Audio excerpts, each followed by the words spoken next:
What's popcorn or popping, gamers? Welcome to Gamers Go to the Movies, the only podcast where we have to watch every video game movie adaptation. I'm your host, Noel Slamrocket, and with me is Bob. What if The Matrix Reloaded had two Trinities? Dr. Aggro. In 3D. Wow, I'm seeing 4 Trinities. And Chris Wolfhart.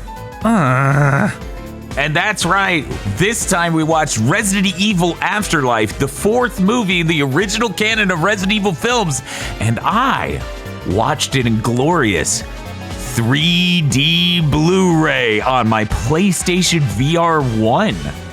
Ooh. That had to have been akin to waterboarding. It was... So... For people who've never used the PSVR 1, it is not an acceptable field of view device. So literally you cannot see the whole screen at any one time. So it's constantly you whipping your head to the left and right over and over like a fucking bird. Oh no. I did mean to check out through other means how this would be on a better headset like the PSVR 2 or the Quest 3, but the PS5 does not support 3D Blu-rays. And I did not have enough time between when I watched this movie and now to set up the Quest 3 to play it off my PC or in VR chat. So I'll have to check that out down the road. But we actually have a surprise reveal for our co-hosts. You know how this is the 4th Resident Evil podcast? Yes. The 3rd one disappeared. That was the buffer podcast. I kept going, we have one more podcast, right? We never did that. That was recorded before Five Nights at Freddy's 1. Oops, the continuity has been broken. That episode is secretly episode 22. Holy shit. We were driving to the theater to watch The Odyssey, and our friend is just like, so you're going to watch the 3rd Resident Evil next, right? You hinted at that. I'm like, no, the 4th one. She goes, you didn't do the 3rd one, though. Are you just skipping that because it's funny? And I'm like, no, wait. Oh, my God.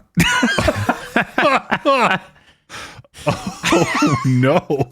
So they get 2 of these in a row. Merry Christmas. That's what you wanted, right? This is what you wanted. I'm really excited to talk about this film. I'm truly, really excited to talk about this film because it is unbelievably... You would think it came out in the first 2 years after the original Matrix film came out. Except for it has that one shot from Reloaded where they have Trinity dive out the window. They're like, what if it was 2 Trinities like Bob was referring to? It's amazing. That entire opening sequence, the guy playing Wesker, I mean, through the whole movie, he wants to be Agent Smith so fucking bad. It hurts him. God, he's doing an imitation. Yeah, he's also trying to be like Wesker in the games, and he doesn't hit either of those. He just ends up being insanely lame. It's so funny. Like, I get ripping off the Matrix for your movie, right? I was there. Everybody did it. It was a landmark thing. It changed movies forever. It was 2010. Yeah. I just looked that up. It was way too late to be this blatant. It really it's like, was. what do you mean this is 2010? That's insane. Like, Yes. this wasn't done in the style of the Matrix. They were just ripping off the Matrix. It's so true. And the amazing thing is their budget doesn't support that well at all. Because it's $60 million, the budget, and it was filmed in 3D. For chunks. You can tell other chunks are done in post, poorly, I might add. Kind of laughably. Is there any done in post that was not poorly, ever? No. Well, I don't know. Yeah. I don't want to go down the rabbit hole of watching a bunch of 3D movies to see if there's a post one that's ever been done well in the history of man, but I'm going to assume no. I'm going to assume painting the scene in post with depth never goes well. The weirdest case of that I'd ever seen was Home Alone. The original Home Alone was updated to be 3D at one point. Huh. Yeah, so you're looking down the stairs at the family getting ready for the trip in 3D. Wow. So here's what we did for our viewing. I went through the nightmare that is pulling out a PS4, pulling out the PSVR 1, hooking up the adapter box, hooking up the PlayStation 4 camera, which doesn't have a branded name. It's just called the PlayStation 4 camera. And doing all of that setup so we could get that set up. And then in the PS5, I stuck my normal Blu-ray copy of the movie and we synced them. So that way Bob and I could keep swapping who was wearing the headset to get the cool 3D moment and then go back to looking at the movie on the TV. And here's the amazing part. You know that scene where Wesker throws his shades at the other two and it spins in 3D? I do. Yeah. I remember that scene very much. That actually looks cool in 3D. And looks unbelievably bad sales-wise. But aside from that, most of the movie just looks like dog shit no matter which way you view it. Shocker, I know. Shocking. That opening sequence that's whipping off the Matrix is just so cool in 3D. Yeah. Yeah, definitely. I mean, the opening and endings of these movies this movie is the parts where all the money went, and then you have the huge dead zone in the middle. That could be from literally any movie. Like, they just went to a completely new location. Uh-huh. Yeah, the opening of the movie takes place in Japan, because the ending of the last movie was like, oh, these umbrella people are in Japan. Let us go to Japan for the opening of the next one and have Milan Jovoviches attack their headquarters. And it's so cool. I'm starting to get fucking sick of how this franchise, the first 10 minutes of every movie is to decreate the last 10 minutes of the previous movie. Yes. Yep. Oh my god. It's downright pathological at this point. I love when Wesker hits her with the drug that just deletes her superpowers. Except it doesn't. We just say it does so she can't do psychic shit anymore. Yep. Yeah. Because in the opening, she sends out the psychic shockwave on the ground that's so powerful. And that's he just takes one of the random clones. Uh-huh. Well, obviously, they all have this power. Yeah. Anyways, they took away her powers, and then she survived a plane crash. Okay, that's we're selling that a little short.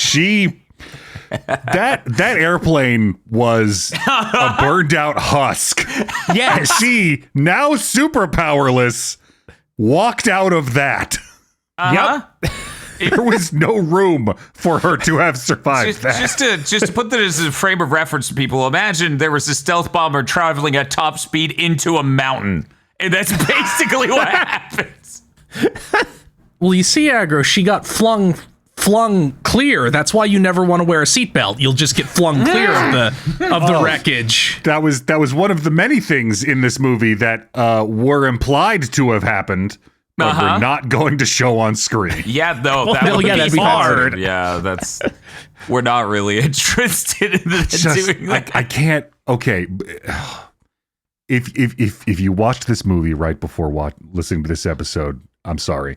For everyone else who just listens to these blind, I need you to understand that Resident Evil 3 was a bad sequel in the Resident Evil series.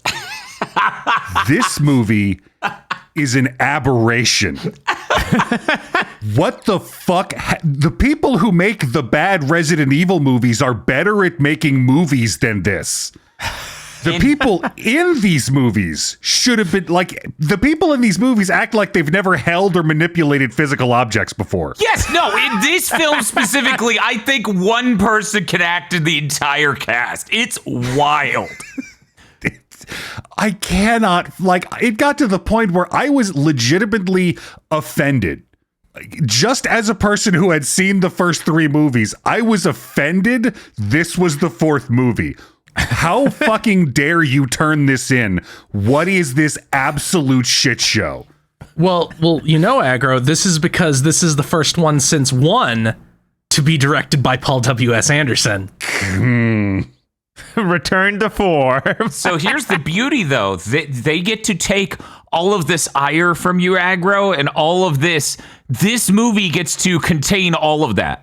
And you just get to be angry at it. So when the next movie is free, liberated from all shackles, you'll be like, this is a good time, actually. Yeah, I mean, the step up has to be amazing. Sure. I'm sure that'll be the case. I mean, that's how I came out of it because, you know, And most both, of and this both movie's- me and Aggro won't just be staring at Noelle like silently with our lips pursed. Look, this movie is 80% a completely different film in the middle that's low budget as fucking terrible. You can't say that about the next one, thank God. Like if you can, just go watch the opening sequence where they're ripping off the Matrix. Yes. I swear, like if you tweaked the soundtrack and replaced a bunch of the sound effects, this is the greatest parody movie ever made. Like this movie, like they absolutely. couldn't have been serious. Adult Swim could have released this in 2006 with no edits, and it would have been one of the greatest things they ever made. Yeah, no, that opening is truly parody. Like there's no way that's actually meant to be taken seriously, but here we are. It's so good because this is the level it's at. And I'm really glad I watched this in 3D so I could see this in 3D. They have a Mila Jovovich on the screen, and as a cool reveal in the parking fight sequence, they have a second one step up, and they give them a shot where they're next to each other. But they didn't want to use the 3D camera and film twice and splice it in the middle. So they have two green screen Mila Jovoviches standing next to each other, flat as cardboard standees. Yes, it's God, beautiful. it's maybe the worst one of those shots I have ever seen. So I bad. think the Lindsay Lohan Parent Trap movie from the 90s did that effect better. 100%, because, you know, they probably filmed the actress twice. Right? Instead of green screening her everywhere like this does. This is the Guitar Hero cloning technique for movies, it feels. Where it's just like, yeah, we got a whole crowd. So they do the opening segment, which accomplishes two things. It rips off the Matrix, and it just deletes the clone army. And then she flies a Cessna to Alaska. Where'd she get the plane? We don't know. Shut up. How? Right? She lands in a field with a bunch of other aircraft, doesn't look around for more than a minute, and almost looks at the camera and goes, "We're not following up on that plot line." There's nothing up here. It's wild. It's funny that confirms that they did fly that helicopter from Nevada to Alaska, though. Yeah. God, it's so stupid. It's like it's ultra enhanced because she does, in fact, run into someone. Mm-hmm. Like she runs into, God, the movies always fucking mix me up on this because It's Claire. It's Claire. Okay, that's what I thought. That's Even what though I thought. it probably should be Jill. Yeah, even though she has the Jill, like the Jill spider. Yep. But so does Jill by the end, because they do a last second reveal of what if 1,000 stealth bombers showed up, and also, well, no, they're not stealth bombers. They're like, what would you call them? they're HVAC? they're VTOLs. Or VTOLs. Thank you. I was trying to remember And the just too many. It's many. so funny because, of course, again, watching it 3D, they didn't want to render each of them twice to make it 3D. So it's a million cardboard standees of VTOLs in the air. In the fakest looking 3D boat. It's so amazingly bad. And it was that really capped off the whole movie of going, wow, Paul W.S. Anderson thinks this is cool. Yes. Yeah. Like I, for a number of years in high school, was involved in the running of an anime club, and we had a mandate from our teacher sponsor that we had to be welcoming to everyone, and we couldn't kick anyone out, and we couldn't gatekeep. It wasn't going to be a clique thing, and I took that very seriously. And it's a high school anime club. There are some weirdos and some lame ass kids in that club. I don't think I could have opened my heart to Paul W.S. Anderson. This guy is just too fucking lame and cringe. Yeah, we've said, I think, throughout the last 3 reviews, he brings the energy of being a 13-year-old. Yeah, no, he's wearing the shirt that says, "I really bring the energy of being 13 to the writing room."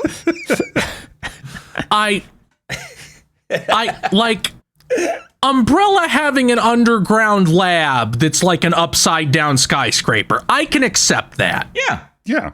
But they show this like it's the size of Tokyo. Yeah.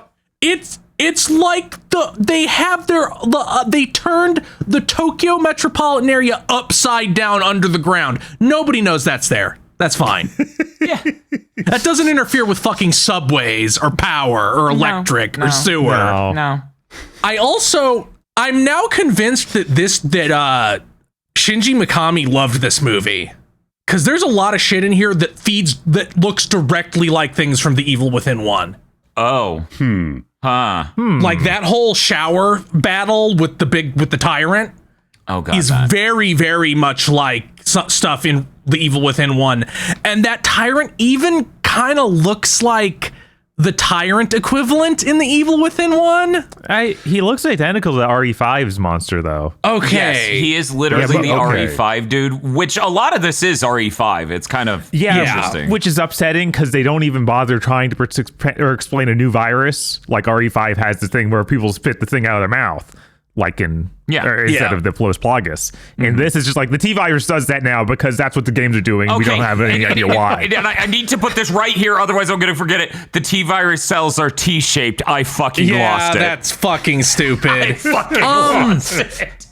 So does the end of Resident Evil 5 have environments like that? Like, are you running through an industrial shower? No. Well, I mean, there is an industrial area. I can't remember a shower part, but that might have happened. That would have fit So maybe in. it's just Shinji Mikami reusing his own shit from 5. Right, because he would have let the series around probably in planning stages for 5. Right? I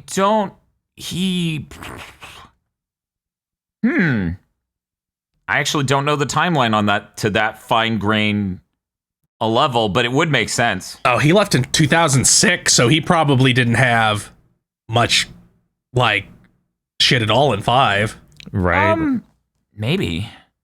I mean, Yeah, I think they even planning, announced the heat system, the daylight, night, dark area system. Because the original idea, for people who don't know, with Resident Evil 5 is that they were like, it's going to be horror in broad daylight, and we're going to figure out a way to make that scary, and you'll have to survive these extreme temperatures.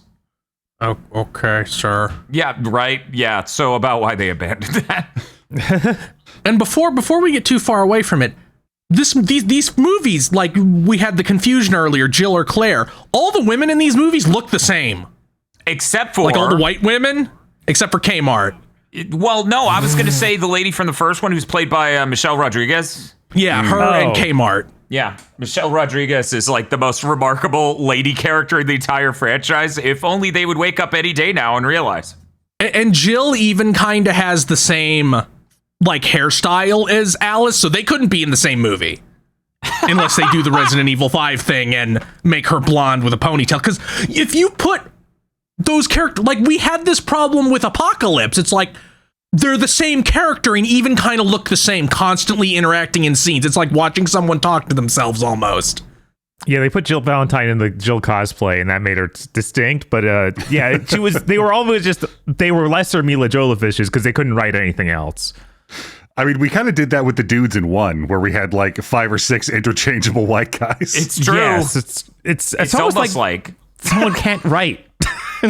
So at the end of the movie, I'm assuming that wasn't literally Nina Williams on that VTOL. No, that's supposed to be Jill Valentine from Resident Evil 5 when she's mind dominated with the crystal in the chest thing. Which is, you know how they twice in this movie have that sequence where they have to rip the jewel out of the chest? That happened to Jill in 5, like once. And it was only Jill. It was a special thing for her. Yes. So they did it twice in this movie. It still ended with but Jill's got it. Jill's here. Please care.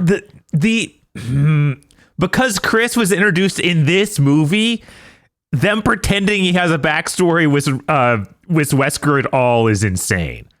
It's like, oh yeah, you two ended up being a real problem. It's like the Redfields of people you've never met before.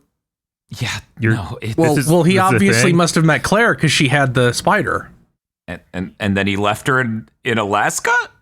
Yeah, because she's just from the last movie. Like they went to Alaska and she got hit by the spider instantly, and then they left her on the beach in Alaska.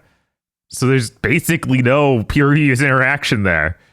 Yep. It's after watching the end, I had to go watch the scene that they just ripped off from RE5. God, it looks so much better than this fucking movie. Of course. Oh yeah. Of course, this movie is a $60 million budget movie. And I gotta say, rats off to you, Paul W.S. Anderson, because you only had a slightly larger budget than Five Nights at Freddy's 2, but you made way more money. $60 million budget versus $51 million budget, but $300 million box office versus $238. Boom. And you had 4 more points on Rotten Tomatoes. That's right, 21. I love that this series is like one of the only ones we could do with a cogent concept that has us covering so many low Rotten Tomato score movies. Like Postal, 9. Wing Commander, 10. Resident Evil Extinction, 24. This Resident Evil, 21. This is fucking... Did you know video game movies are kind of dire? That is kind of their whole thing. That's what they're known for. It was weird when they started performing well and getting budgets. So, again, this is such a minor thing in how stupid these movies are. Why do all Umbrella facilities have tactical nukes like clearly embedded on the wall? Why can you pop them out? Okay, yeah, let's talk about that. So there's an ending sequence where Wesker gets away after being obliterated because it's implied that his brainless body ate another dude to regain his fucking brain and the rest of him, and he takes off in a VTOL. But then it's revealed that I guess at some point Alice stuck an Xbox prototype shaped nuclear weapon onto it, and Wesker's like, no, and it explodes not that far away, and everyone in the main cast just looks at it and smiles. Well, it doesn't have to be a big nuke. It's only to destroy a ship. It's big. It's still a nuke going off. Okay, but here's this time I was like, do they give you any reason to think she might have done that? And they do. They have her in the room with the VTOLs and she looks at the nuke. Now, how did she know which one he was going to take? Is maybe she fucked up all the others and we didn't see that. It's such a bad misdirect when she looks at the others and she's like, come on, and they run away. And then, they're at the top of the ship like, oh, I just wanted you to see the explosion, from here, not from the huge launch bay that the VTOL flew out of, through which we could clearly see it. Yep. Okay. I need to state it for the record. Yeah. The thing, okay, shooting coins out of a shotgun is objectively cool. Yes. Somehow this movie made it stupid as fuck. Because why is she doing it? Why is she doing it over and over? Anderson, stop slowing down to show that they're coins. This isn't cool anymore. Would it make it better or worse knowing that there was a scene where they showed you her loading coins into it and preparing the coin ammo? Would that be poggers, or is that even more stupid and cringe? I saw her stacking the coins, and what I'm wondering now is, did she load them into 12 gauge shells, or did she muzzle load those two shotguns? So she wraps the coins in a Japanese newspaper for some reason. It was Japanese, I'm pretty sure, and then she breaks the gunpowder into that herself. That's it. She essentially makes her own shells. Yeah, that's the idea. The idea is she made her own shells out of fucking newspaper and gunpowder, and that's what they showed in that cutscene. Speaking of which, usually when Bob and I watch the cutscenes, deleted scenes, and etc., alternate endings for this, we have more interesting stories to tell. That's the only interesting one. They didn't make an alternate ending this time, which is interesting because they usually do. Not always, but usually. And the only other meaningfully important cutscene is, so you know how they took the boat to go out to the large ship? I do. Did they show how they did that? They showed them they were gonna edit them onto a river, and I think the budget for that was cut because it's stock aerial footage of a river. Yeah, it's just actual footage of real LA. It's like you would have to do a lot to make this not real LA. So they would have to CG it to make it, not just obviously modern civilization and fully occupied by people because shit was moving everywhere. And they would have to CG a boat into the river. But then they cut to them on a green screen set they made for the boat. And they have the most nothing dialogue humanly possible. And then it cuts to the part where they're approaching the ship. And I'm like, yeah, no wonder they fucking cut this. You're not going to spend that kind of money on CG just for them to go, we have to do this. I am scared. I am resolute. My name is Alice. Okay. So we have to talk about how long were they in this prison? How does this even remotely connect to the other movies where the last movie decided the entire planet was turned to a desert, and that is completely dropped. That's completely dropped, thank God. This feels like it's just LA like 1 year after the zombie outbreak. Well, they said 4 years had passed. Yes, but I guess that they've been stuck in the prison for 4 years somehow. Well, yeah, luckily Yes. this prison was right next door to a fully stocked torch and torch bracket emporium. Yes. But we never checked the garage to see if there was an armored vehicle. We didn't know how to do that. No. There's just torches. There are too many torches in Yeah, improbable areas, lit all the time. Motherfucker's showing Alice into the shower. It's broad daylight. He's carrying a torch because it's the apocalypse, and that's just what we do. So hard at that. I was like, do you think they were going to drop the brightness in post or something and it just didn't work at all? Why did they have him hold this torch in the scene? Someone on set must have been like, this is never going to make sense visually no matter what we're doing in post, guys.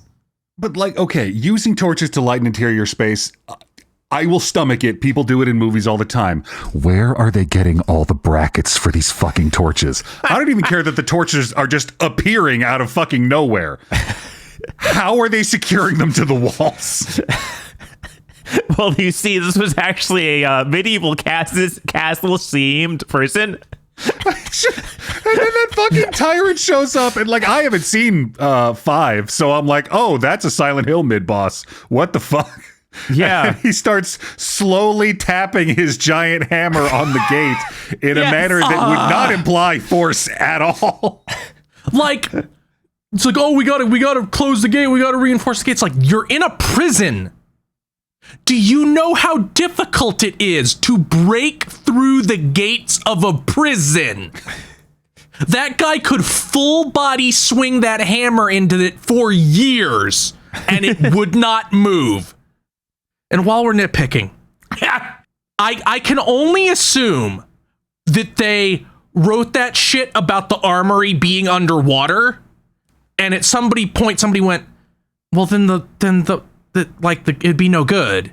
None of the stuff would be any good if it was underwater. So instead, that part has to be above water still. You can only access that part of the building by swimming underwater. Chris, that whole the entire existence of the explanation for that is just so they can rip up a scene from Metal Gear Solid 2. It's true. That is literally the scene diving with Emma. But, if you came out the other end of it, Emma got immediately murdered. Yeah, what was the point of introducing all these characters? They killed them off without them having done anything. It's like, oh yeah, I'm really good at swimming, and then she swims, she doesn't help them during the swim at all, and then dies instantly. It's like, why? Okay, if we're talking about the useless people at the prison, you've got the producer who is I assume a very clumsy and ham-fisted attempt at character assassination for someone Anderson knows. Mm-hmm. So they're in the garage with the vehicle, and he shoots the guy after discovering the engine is non-functional. Yeah. And then we cut to him and the other guy at the Cessna, and he's like, come on, let's go. And I can't figure out why the slimy producer would have brought the other guy. Yeah, I don't know. Unless he's fucking him, and that's a subplot we just didn't bring up in the movie. Now imagine that cutscene. I'm so upset that he survived taking the plane. Like, I really wanted to just nosedive off immediately into the ground. I That know. would have been funny, and it would have forestalled me having to wonder, did he land that plane on that I boat? know. He took off. I Yeah. forgot he was in the rest of the movie, and I was talking to Bob like, that motherfucker can't land a plane? There's no way. What the fuck are we talking about here? Also, the fact he's just a movie producer is the most... Tell us how you really feel, Paul W.S. Anderson. Like, it's been 4 years. This is the apocalypse. You don't get to act like that in small groups and survive 4 years into the apocalypse. Right, exactly. The whole time I was like, why don't they just kill him? Why would they not kill him? He's clearly going to betray everyone, and everyone hates him. Unless they've only been in this situation they're in for like 2 months, not 4 years. So Bro Wesker, who in a lot of shots at the end of this movie looks like his head was green screened onto his body. It's too big. Yeah. He throws his sunglasses at Chris and Claire, who... Oh, I'm sorry. I need to back up for 1 second to make sure I get this. We have this great shot where the camera's pointed at Wesker, and then it pans over to get Chris and Claire in the background, who wait to raise their guns until the camera pans over at them. Yes.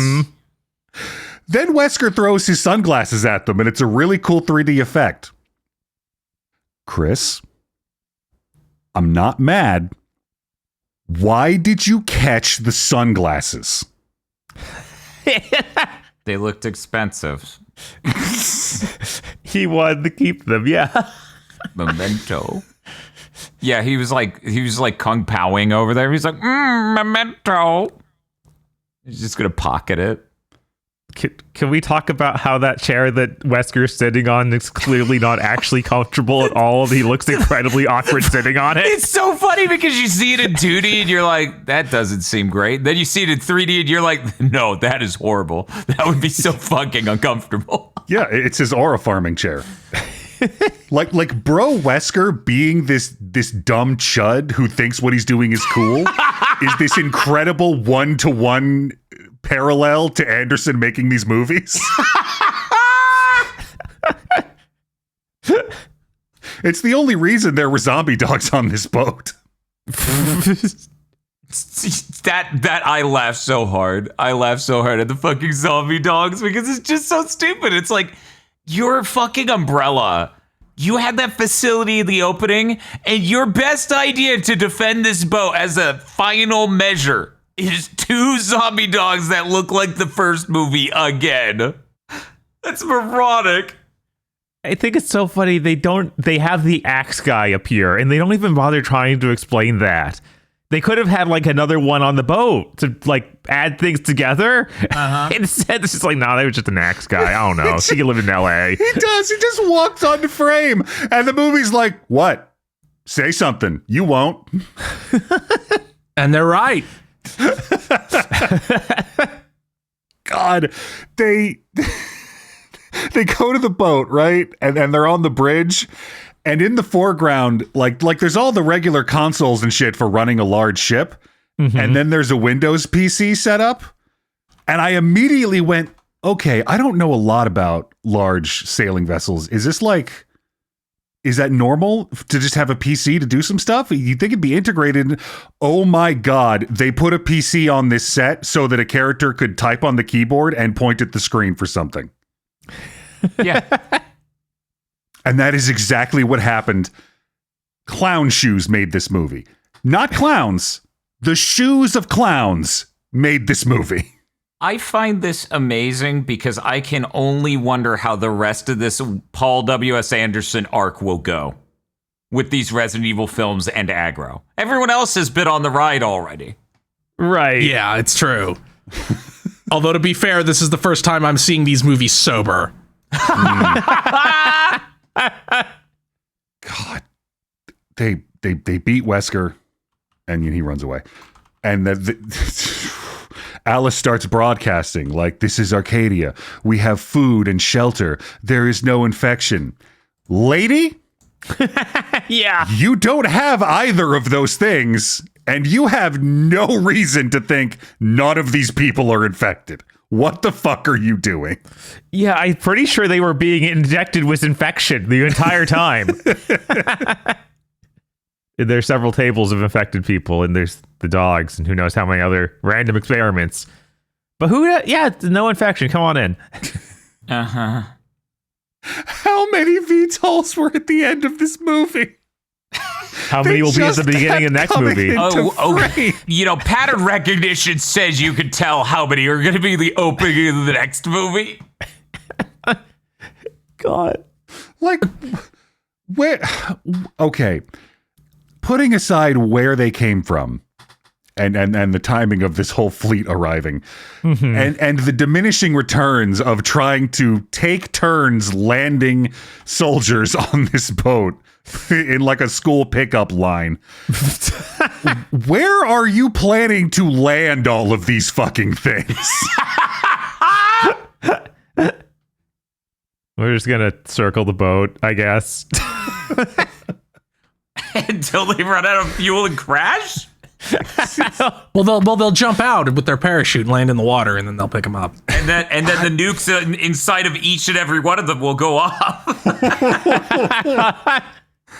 I legitimately thought after 3 that 4 was just going to be more of the same, and fatigue would make it seem worse. I did not imagine this whole new dimension of worse. Like, 3 was kind of cheap and not very smart. This, like, how can you be this bad at making a movie and still pull it off? It's kind of amazing in that way. This sort of ties into why I got these, because I got a Blu-ray collection of the first 5, which is all that was out at the time, for like $10, maybe $12, just every Blu-ray in one giant box. And the reason I did that is because Red Letter Media reviewed the 4th one and showed the Wesker fight from the end, and I'm like, you can't film that and stick it in a movie genuinely. What the fuck? It's so bad. Although there is a great scene at the end after she blows his head off, and Jill and Chris stand over him, just moving their guns around, putting bullets everywhere they can. Yeah. Like, yes. Good. Great decision. Yes, 100%. I'm glad you like that as much as I do. We got to get to our segments. Did anyone else have any other comments before we move on? Did we bring up the kick? Are we talking about the kick where there's a giant shard of glass falling and Alice kicks the shard of glass that and was it bisects cool. a dog? That was funny. The one where she kicks a Hilarious. tray with scalpels on it? That was also kind of cool. I mean, when she sees the tyrant and her first instinct is to do a jumping spin kick on the tyrant. Yeah, she went a little bit video game there for a second. I But mean, she doesn't have any powers anymore. doesn't have powers anymore. Just so we're Yeah, well, it doesn't do anything. That's how you know. But like that was Matrix parody It was. level. Like that wasn't even copying the Matrix. That's a joke that's in Shrek. Yeah. Like this movie has to be a joke. I'm sorry. I never would have connected the dot of, oh yeah, the princess literally does the Matrix parody spin kick in fucking Paul W.S. Anderson in the 5th movie introduces a green ogre. Also, again, not to nitpick this movie because it's pointless, but it's so funny. It's like, I took all your powers, Alice. It'll still do something if I eat you, though, even though we literally had a cut-in shot of the T cells being obliterated. God. So stupid. God, yeah, Shrek was 2001. They were a little faster at doing the parody of the Matrix. It was way too late to be doing this. What the fuck, guys? Yeah. Look, 3D movies are big right now. It's perfect time. Holy shit. I'm trying to think if there's anything else I wanted to talk about. The Blu-ray menu is the final facility in the ship that has the test tubes, like the giant test tubes full of people. Mm-hmm. Which, real quick, touching on that before I double back to the menu, it is really funny when those tubes come up out of the ground and they're shaky as fuck because it is so cheaply made. Like, this is not a professional fucking set here. That shit is wobbling like fucking mad as a person comes up through it. I just love how she was like, let them all free. And I'm like, no, let specific ones free at a time, because if you pull all of those tubes up at once, no one will have any room to move. Right? The people under the set can't push them up manually that fast. I know. So the Blu-ray menu has those tubes come up and have scenes from the movie playing them, okay? In the 3D version, all of the tubes are completely flat for the movie part, which isn't even 3D video in and of itself, so it looks unbelievably shitty. It was such a fun experience to watch this on a PSVR 1 in what is arguably still like the best TV in the world, the LG G5. Like, it's really up there, because it's just like, oh man, that looked like shit on that fucking VR headset with the fucking Mura blocking the whole screen and barely able to see it. Let me take the headset off. Oh, the movie just looks like shit. Silly me. It truly is evident that this is like dog shit tier cinema, like digital camera from 2010 made by Sony, no doubt. So like, it looks like fucking shit at all times. So at least with the 3D, I'm getting funny moments of like, you remember the scene where we have, God, which guy was it that we were certain was dead, but then you see him running out of the sewer hole at the very end. I don't remember his name. Yeah, me neither. Anyways, he was the basketball player. The fucking sewer is fully 3D. He is a cardboard standee man sliding through it. It's so funny. It's such a if anything, this has just made me more interested into looking into like ripping 3D Blu-rays and watching them on my PC in like a better headset, whether that's the PSVR 2 or the Quest 3. Because I have, like, outside of seeing the first Avatar in theaters, I don't know that I watched any other 3D movies. Bob, do you remember going to the theaters with me to watch a 3D movie around that time? Like, I think Avatar was it. Yeah, I feel like even given the option, we basically just never did it. Yeah, because it looks like fucking shit, but now... Yeah, now after the first few, it wears off, and you're like, I'd rather just see the movie. Yeah. I tried to see if anyone in chat could guess why I hooked up my PSVR 1, which turns out it was European Extreme Mode, because they didn't even know we reviewed Resident Evil 3 yet. Yeah. But one of them asked, oh, did I play the Angry Birds tie-in game for PSVR 1? And I was like, you know, that actually seems more reasonable than what I did. Right. Oh, man. Anyway, I don't think any other movies we're going to watch for this series are iconic early 3D movie pushes. So I think I'm safe from the urge to do this again for this series. Hopefully. Okay, I needed to fit this in. When it's revealed that Arcadia is a boat, I became convinced David Cage wrote this movie.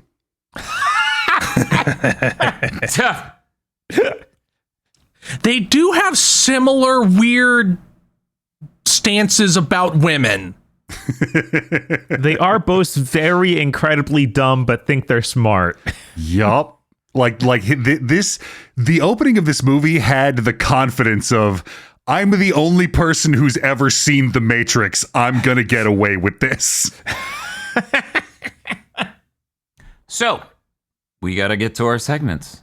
But first off, if you enjoyed the podcast so far, might I recommend you support it over at patreon.com/gbpodcast. This is quite the endeavor we've headed out on, and it helps us pay our rent, afford food, and other cool things that should be basically the normal standard of living. Thank you very much for the support over at patreon.com/gbpodcast. I like eating. So, let's get to it. Gentlemen, we got to start with thumbs up, thumbs down, thumbs sideways. What are you going to give Resident Evil Afterlife? We're going to start with Chris. down. They're all going to be down. The only one that might possibly get a sideways is the fifth one. I don't count on it though. I think we're gonna have 6 duds in a row. Bob. I'm going to give it a thumb sideways. Ooh. This is the first one of these movies it goes beyond just being a bad movie that's boring and becomes so bad it's funny. So that gets it at least to a sideways for me. Aggro. Thumbs down in 3D. I was legitimately offended this was offered. I feel like with the middle chunk of this movie being such forgettable garbage and so low budget, with so little happening and such forgettable characters, such uninteresting set pieces and everything else, I gotta give it a down, but this is where I feel like there begins to make a turn, because I like the next movie, but I feel like this movie was necessary to get all of the shit of we're just going to ignore absolutely everything and do the dumbest shit you can imagine in time for the next one possible. This is way too low budget. It is way too stupid. It invents new plot lines that suck and mishandles old plot lines that suck as well. It is terrible. It's just barely down for me because, man, those fights and sequences are so fucking terrible and funny. It's just so fucking funny how bad they are. Oh, this is I didn't even think about this next category ahead of. Wow. Oh wow. This is this movie worse than the Tekken movie? Aggro. Yes. I don't even have to think about it. I'm shocked myself. Yes. Oh no. I'm delaying me going because I have thoughts. Chris. I'm thinking. This sucks so bad. Which one's worse, shit or crap? I'm gonna say this is worse than the Tekken movie. What tilted you in its favor? Like, what is the tiniest thing you're holding on to be like this? I feel like the Tekken movie is kind of at the level of the beginning and end of this movie the whole way through. Like, it doesn't have the giant null zone in the middle where I'm just praying for death. That's why I think this is worse. I have to agree that is kind of how I feel, where there's enough middle chunks that are wild in Tekken, like, you know, the Williamses trying to stealth them in their bedroom while the lights are out. Heihachi Mishima contained by a fence. All of these things that are just really lame throughout it that suck shit, that are remarkable. And in the middle of this, it's just, there was that shower fight scene with the monster. Anyway, so let's go to Bob. Bob, this is a hard question. Is this worse than Tekken? No, not at all. Not even close. Like, these fight scenes are fun and terrible looking, but shot well enough so you can see what's happening to laugh at it. The Tekken fight scenes are shot so bad you can't even see how bad it looks and how funny that is. It's not funny anymore. It's just boring.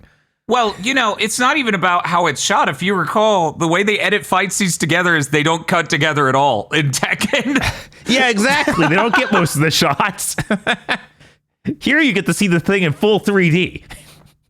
That is incredible. True. If only the Tekken movie was in 3D, then it would be good. Yes, obviously. Obviously. Oh man. I'm gonna say this is not worse than the Tekken movie. Simply for the reason that the opening and ending made me laugh harder than anything in the Tekken movie. The Tekken movie, most of the time, is just the Drew Scanlon blinking gif. Basically that, the white guy blinking gif is basically how you feel watching a lot of the Tekken movie. And there are remarkably funny things like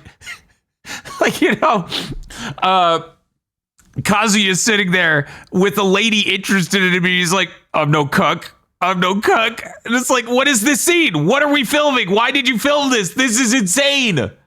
I don't know, though. I feel like that ending fight scene especially, like if the opening of the movie remained and we didn't have the ending here of Resident Evil Afterlife, and it was just the middle part till the end, I would say it was worse than Tekken. But the ending scene made it worth watching the first time for me and the second time, but only just barely. This next category is a fucking farce. Star power on a scale of 1 to 5. I'm going to go ahead and just say 1. I feel like the appeal of Mila Jovovich has completely liquefied and poured out of the movie's ear. I don't think there's a single person in this that has any star power at all. Aggro. Yeah, no, if you saw 3, that ain't even going to work a little. It's a 1. Bob? Yeah, no, it's a 1. Like, I'm trying to look up these people in the ad, like for Chris and for Luther West, who is the basketball You don't star. think you don't think a side character from Prison Break is going to bring in people in the seats? No. I don't think so. No. God. So was that a 5, Bob, or a... Yeah, it's a 5, definitely. This is the first 5 I've given out. I Okay, I'm writing you down for 5. Chris? Yeah, 1. Like, The Fifth Element was a long time ago at this point. She doesn't have any credit left from that. No. And she, like, through these movies, she's getting progressively worse at action scenes. Yes. Mm-hmm. Which is amazing because there are progressively more of her in action scenes. Like, Ultraviolet reviewed worse than almost every Resident Evil movie. It also performed much worse financially. God, what else is she? Like, she was in 45? The 2011 Three Musketeers movie where they inexplicably tried to, like, Van Helsingify the Three Musketeers. Yup. Which also nobody went and saw. Hey, that's after this, though, so we can't even judge that. Oh, yeah, that's true. Man. But we do have to watch it in time for the next one of these. Oh, God. Like, yeah, like, 1, she doesn't have any cultural clout anymore by this point. Okay, that's all 1s. That might be the only instance of that in this entire show's history. We are now on to the faithfulness to the game scale. This is a 1 to 100 scale. I'll go first. I'm gonna give it a 12. There's an Umbrella Corporation. There's that monster from 5. Wesker's in it. He has a mouth plague thing. None of it is how it should have been in the game. None of the plot of the movie is anything like a Resident Evil plot. This is really fucking dire levels of homeopathic Resident Evil. Bob. Yeah, although they, like, try to directly remake parts of RE5 and have this fight scene with Wesker, it doesn't really save it. It's like, I'll give it a 10%. It feels so half-hearted and bad. Chris. I'm going to give it a 10 entirely on the grounds that they stole a scene 1-to-1 from Resident Evil 5. And Aggro. I'm going to give it a 15 because they also did the thing where the slow blade penetrates the T-virus and Wesker dodges a bunch of bullets and then gets stabbed with a knife she showed him before she stabbed him. I was watching that scene and I'm like, it is so funny that Aggro, as far as I know, has only beaten Resident Evil 9 and went into this movie. That is so funny. I clapped. They did the thing.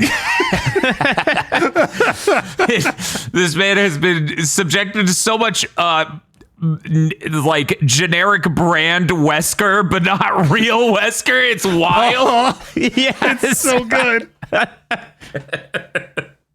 Would you consider this a suitable substitute for the game? God, no. Literally, no. No. Don't let that happen. No. Fuck no, Jesus. Jesus What Christ. game? Which one? What are you talking about? I think Gun Survivor on the PS1 gives you a better idea of what your average Resident Evil is. Jesus Christ. Do you think this should have gotten a video game adaptation? Fuck no. Aggro?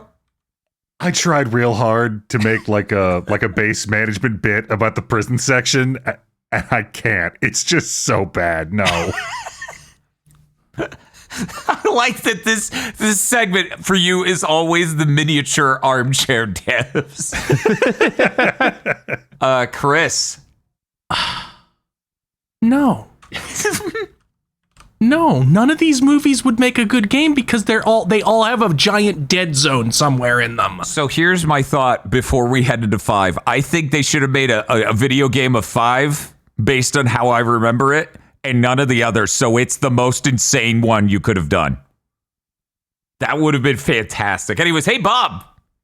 Yeah, this is so hard to even conceptualize what you do, because it's like, okay, a crazy action sequence at the beginning, then sitting in a room for like an hour, and then another crazy action sequence. It is not smoothly paced for a video game at all. It would not be worth it, no. Okay, but how do you feel about FMV game? I mean, FMV game is basically what a 3D movie wants to be, so you have to do it. You have to. You just have to. It's true. That's what they do. Chris, how do you feel? Should they make an FMV game? No, cool things have to happen in one of those. Okay, Aggro? Oh, go ahead, Chris. That's enough, I think. I think that covers it all. I'm going to say yes, because during the fight with the tyrant in the shower, that's all I was thinking of. Man, I wish this had giant arrows on it. I feel like it would be a really short FMV game. There's not enough scenes in it that could work right. Because if the fucking blockade defense with the car reparked several feet from it scene was better done, I feel like it could have worked better for FMV button mashing. So yeah, I think it's not quite there in a number of different ways. God, that car scene upsets me. I was like, well, we needed to park it against the fence, but we didn't want to ruin the side view mirror. Are you serious right now? And the final category, is this movie normal person friendly? Our most generous category. Bob, what do you think? It made a lot of money, so I guess that it was. It's insanely stupid and you don't need any knowledge of any previous Resident Evil film or game. So yeah, I guess it's perfect for normal people. I don't know. The Kinect made a lot of money, and as it turns out, that wasn't normal person friendly either, as it just didn't work. Required too much living room area, and then the next console bombed because of it. Look, it served its purpose. It was a 3D movie when people were tricked into buying 3D movies. Okay, first off, I don't think anyone was ever actually tricked into buying them. Okay, sorry. Yeah, no. Buying tickets to them. There we go. No one on Earth has been tricked into buying an at-home Blu-ray movie or 3D movie. Yeah, for anyone who doesn't know, like, the whole pitch there was to be able to move more TVs, because they needed a new gimmick with TVs. So they wanted to make 3D TVs, and that would motivate you to replace your 1080p TV you may have already bought by this point. Because making an actually better product is a nightmarishly hard task. What if gimmick? Mm-hmm. Chris, what do you think? Is this normal person friendly? Regrettably, all of these fucking are. They just kept making more money. Like, at no point did they ever go down. I'm sorry, people are sheep. Yes, it made good money. Ironically, the only one that went down was the next one because of this one. Yeah, that's how it always works, right? The next one pays the sins of the prior. That's how it always works with everything. And everyone always acts confused when they're like, what do you mean we can damage our brand name? What do you mean shipping bad product has long-term effects? Damn. I'm going to go ahead and say this isn't normal person friendly, because none of this movie reads well to a complete stranger. None of it makes fucking sense. Why did she fly to Alaska and then immediately down to fucking LA? What the fuck is with this movie? Why did it open in Japan? Why are there 10 million of her? Why did it end the way it did? What's with the lady with the jewel in the chest? Why? What is with the jewel in the chest? This is not normal person friendly at all, which is why they didn't see the next movie. Hey, Agro, what do you think? Noelle is right for all of those reasons they listed. And also, in 2010, it is reasonable to assume that a normal person has seen The Matrix. Mm-hmm. That's all you really need to know, yes. That's a pretty good argument. Yeah, it's 2010. The normal person's seen The Matrix in at least, I kid you not, at least 36 parodies at this point. Mm-hmm. In various other movies. You doing it straightforward is laughable. Anyway, that's going to do it for this episode of Resident Evil Afterlife. That new Resident Evil movie sure is careening at us fast. It'd sure be awful if we released a third one of these in a row. The executive producers for this month's GigaBoots videos are Spaceman Spiff, Red Blaze 27, Brendan O'Sullivan, Cooper Tank, BN12, and Rado. Thank you very much to our executive producers, and also these guys. If you want to become an executive producer or a normal patron, head on over to patreon.com/gigaboots today.